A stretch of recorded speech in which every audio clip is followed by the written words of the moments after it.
I seek refuge in Allah from Satan, the expelled from His mercy, by the night when it covers, and by the day when it appears, and by He who created the male and female. Indeed, your efforts are diverse. As for he who gives and fears Allah, and believes in the best reward, we will ease him toward ease. But as for he who withholds and considers himself free of need, and denies the best reward, we will ease him toward difficulty. And what will his wealth avail him when he falls? Indeed, incumbent upon us is guidance. And indeed, to us belongs the hereafter and the first life.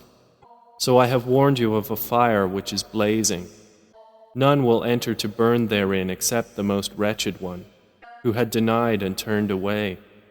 But the righteous one will avoid it, he who gives from his wealth to purify himself, and not giving for anyone who has done him a favor to be rewarded, but only seeking the countenance of his Lord Most High. And He is going to be satisfied.